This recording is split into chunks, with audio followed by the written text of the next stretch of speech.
We're back here on the Chip Shot Football Podcast to talk about one of the wild card matchups that we have coming up this upcoming weekend.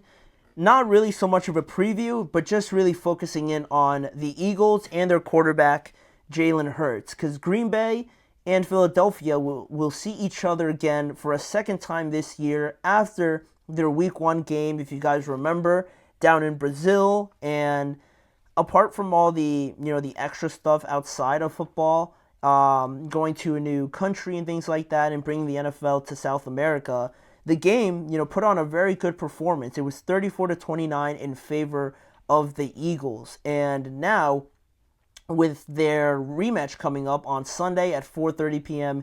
Eastern Time. Today being Wednesday, the biggest factor and one of the biggest pieces of news in all of the wild card, honestly, has been around Jalen Hurts and his health and any of the latest updates. We can't get enough of these latest updates on Jalen Hurts because he's been in the concussion protocol all this time, going back to Week 16 against Washington, where that was a big game for the Commanders and obviously for the Eagles too, to kind of help them move in a direction where they could have won the division that week. But it all started off pretty cloudy for them because Jalen Hurts only played about, I don't even know, maybe like 4 minutes or something like that. He didn't finish the first quarter because he was dealing with that head injury, and he didn't come back in that game, and the Commanders ended up winning it. But really from that point on, he did not return to that game. He wasn't able to play in Week 17 against Dallas, which, I mean, they really didn't need him, obviously, because they ended up winning by a lot. I mean, it was a blowout, so really there was no problem there.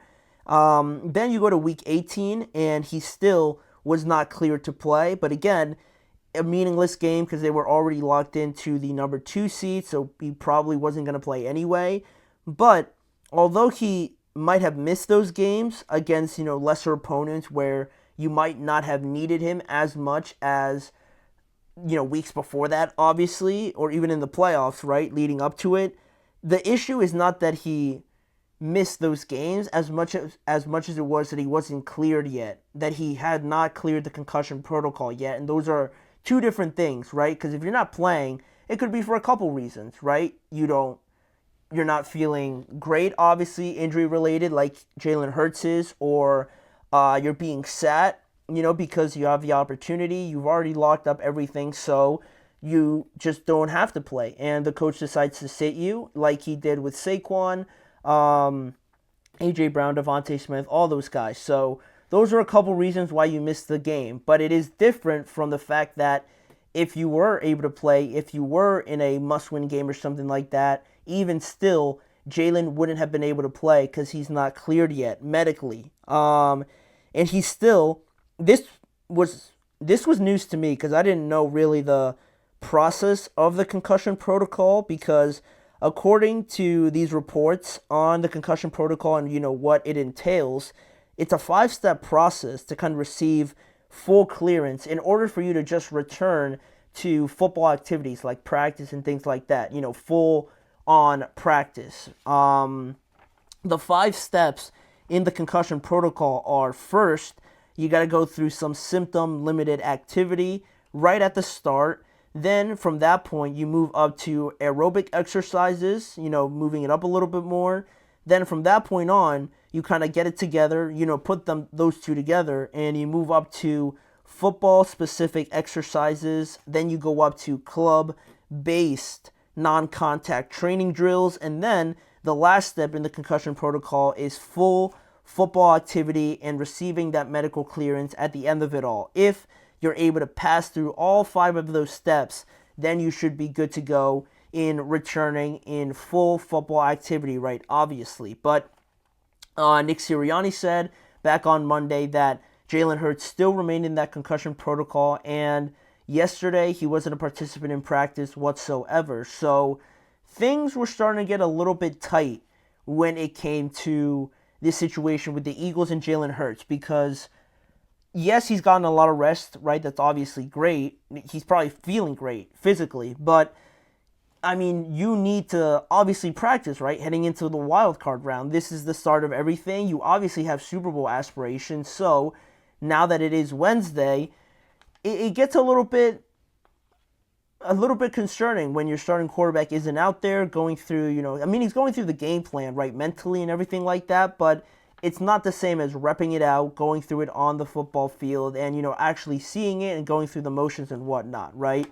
He previously participated in a walkthrough on Saturday, but that's still a non-contact, activity. So it really didn't show any progression, and the Eagles haven't been too talkative about, giving day-to-day updates on Jalen Hurts. So I went to the injury report, obviously, for the Packers and Eagles going into this game, and there wasn't too much info given on Jalen Hurts and where he stood so far, but one of the reports that I read on, the situation and some of the reports that were following this whole scenario pretty closely, right, was that one of them said that if Jalen Hurts didn't record a limited participation in either tomorrow's practice or even today, it would have started to become very difficult for him to clear the concussion protocol in time for him to play on Sunday. But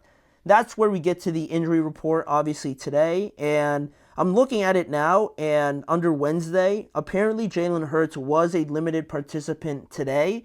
So that's obviously a great sign, because the kind of threshold, the timeline was kind of set up for tomorrow for him to be a limited participant tomorrow. So if he's already doing that today, and hopefully tomorrow he gets to be limited again, or maybe he gets increased to full participant, that would be fantastic news, right?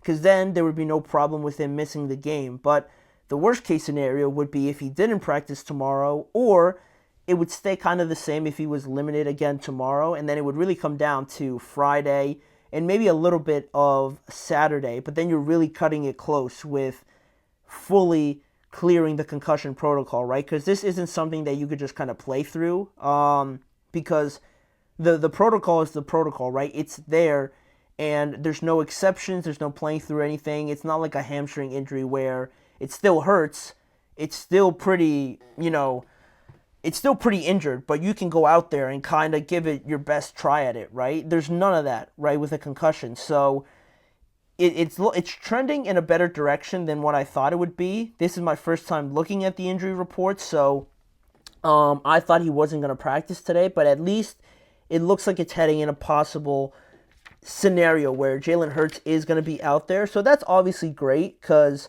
there's a whole bunch of aspirations and expectations on the Philadelphia Eagles, right? Because where they are right now, the number 2 seed, yes, they're going to have a lot of advantage. Yes, they're going to be at home against the Packers team that's pretty injured as well to their own right. Jordan Love is dealing with an elbow injury. Christian Watson is out for the remainder of the year. So they're dealing with their own problems, right? But it looks like Jordan Love is going to play. But for you to not have your quarterback, even as we got little glimpses of it, leading up to it against the Commanders, against even the Giants a little bit, and even the Dallas Cowboys, it looks all right because they have a ton of talent in AJ, Devontae Smith, and Saquon Barkley, obviously, right? It's not like it brings your chances from a solid 8 or a 9 all the way down to a 2, right? It's going to be somewhere in the middle there, probably like at a 5 or even as high as a 7, quite honestly. But it's still like, if he's not out there, then the idea that the Eagles are going to go in as favorites, if you're looking at that line, like a spread or something like that, that thing's going to really be tugging the line in favor of the Eagles. And then if Jalen Hurts gets ruled out, you're going to see that thing go the complete opposite direction and at least be a pick'em or in favor of the Packers. Because I think that's how important Jalen is, right? It really doesn't show. They've looked okay against the Giants, the Commanders a little bit, and the Dallas Cowboys, but we're talking about the playoffs now, right? We're talking about there is no next week. There is no, we're going to get better, right? This is it. This is the final test of it all, and you're really embarking on this journey, and you don't want to be left behind at the first stop, right? And if that ever were to happen and Jalen wasn't out there playing, one, it would be obviously very concerning. I would still give him a decent chance at it, but then you're talking about maybe the Packers upsetting them in Philadelphia, and then at that point, not that I would want to see it going in a way where a lot of the blame goes on Nick Sirianni, because you can't control the concussion and the injuries and something like that, right? Obviously, right? But it would be hard to kind of pan away from looking at Sirianni, because in a season like this where you pick the worst possible time for your quarterback to be injured like this, it's not really on the coach. It's not really on anybody. But still, you're going to find yourself in a spot where people are going to be looking at him. They're going to be looking at this season as a failure with Saquon and all the talent that they have. If they get somehow eliminated because Jalen's not out there, it's going to look very bad. It's going to be a very bad day in Philadelphia for Nick Sirianni, I think especially. And if that were to happen, I'm not saying he would get fired or anything like that, because it's pretty unfair. I would say, because your quarterback's hurt, so you can't really just force him out there. But Philadelphia is a tough spot. It's a brutal place, and for that to be a possible reality, again, if Jalen Hurts isn't out there, I'd be very interested to see how they attack that problem, right, with Howie Roseman or anybody in that front office come out and say that they're not going to change anything, or are they going to make a quick move and maybe move on from Nick Sirianni? I think that would be pretty harsh.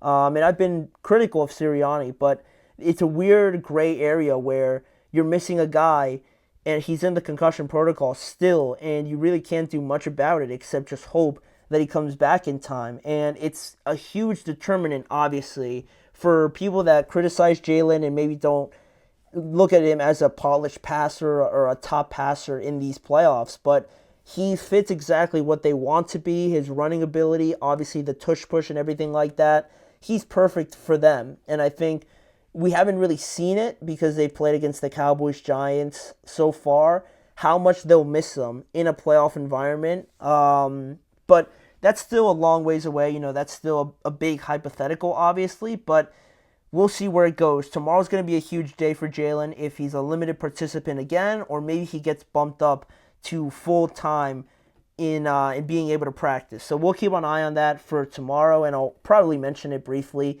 during the show tomorrow. But for right now, we got a couple more segments to get to. One of them is my full final predictions for the NFL Honors Awards, the Defensive Player of the Year, the Coach of the Year, Rookie Awards, obviously, and the coveted MVP Award. I'm going to give my final predictions when we return after this break.